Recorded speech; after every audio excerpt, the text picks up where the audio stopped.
viernes 12 de enero se desarrolló la segunda jornada de la Quinta Escuela de Salud, Mujeres, Territorios y Saberes de Temuco en este 2018. Se realizó el segundo conversatorio Mujeres Mapuche y Salud, luchas territoriales hacia la descolonización, iniciado por los testimonios de la vocera de la Machi Francisca Linconao, Ingrid Conejeros, quien se refiere al reciente video difundido desde Bolivia y el origen de su persecución política. Del por qué la Machi está siendo perseguida. Ella decide proteger un cerro, que es de donde saca su Lahuen, eso fue el año 2008, y demanda a uno de los latifundistas más poderosos de la región y quizás del país o del mundo, que es la familia de Alejandro Taladriz, un empresario que como muchos empresarios se han hecho su riqueza explotando el territorio mapuche usurpado.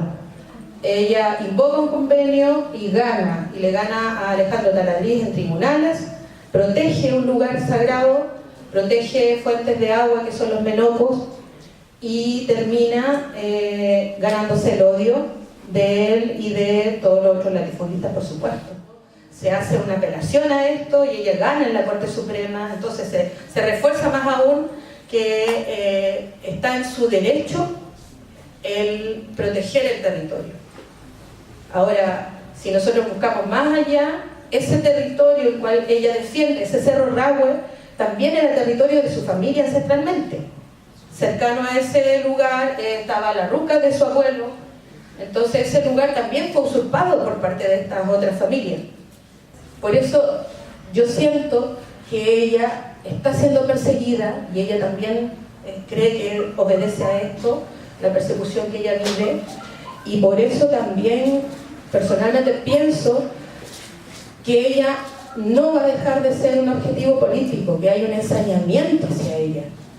Porque mientras la castigan a ella, mientras la pueden encarcelar, mientras la pueden vulnerar más, es como muestran también, es el ejemplo para el resto. ¿Qué es lo que le puede pasar a un machi o a otra autoridad ancestral que proteja el territorio o que invoque el convenio del C9? Entonces lo que están haciendo es lo que yo digo, lo que hacían antes, es como mostrarle la cabeza del que se alzó. Entonces están dando un ejemplo de la fuerza que tienen. También compartió sus experiencias Natividad Yanquileo, parte del Centro de Investigación y Defensa Sur, CIT-Sur, abordando la prisión política del pueblo mapuche y los problemas que enfrenta la salud intercultural. El caso de Lorenza Galván.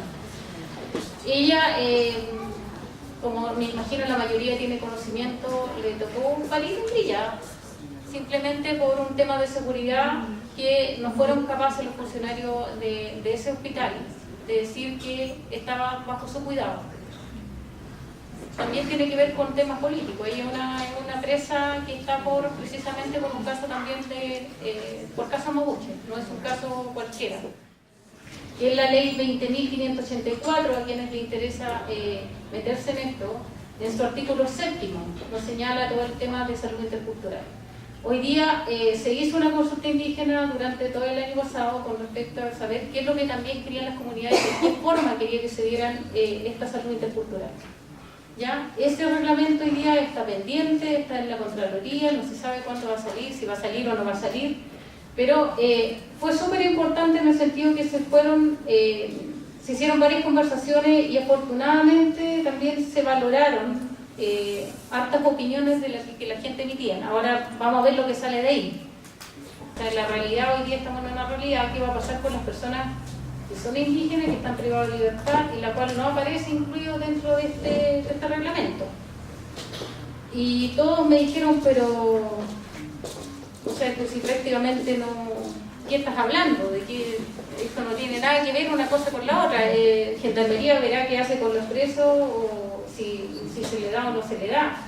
Pero la realidad hoy día nos dice que efectivamente hay presos mapuche que también van a necesitar de que puedan ser atendidos con atención de salud intercultural. Dicen que la salud de ellos es más importante que la salud de los pueblos indígenas, que no se puede complementar. que ellos, lo que dicen ellos está comprobado científicamente y todo lo demás, por lo tanto la medicina indígena no tiene mucho valor, o háganlo en otros lugares, pero no vengan aquí con su salud, y que les molesta cuando llega un machi, porque también este reglamento contempla que haya una asistencia religiosa, y que ha sido una discusión, y va a ser una discusión cuando este reglamento entre en vigencia. Va a ser una pelea terrible, especialmente, y ahí es donde yo le pido a los usuarios mapuche, en este caso a los usuarios indígenas, que tengan esa comprensión, porque vamos a tener que apoyar a los facilitadores interculturales, porque si no, no va a servir de nada. Porque hoy día, como les digo, los facilitadores interculturales lamentablemente pasan en una pelea constante con los jefes de servicios y especialmente con el servicio de salud. El resto no es válido, el resto es misticismo, el resto es, no sé, romanticismo.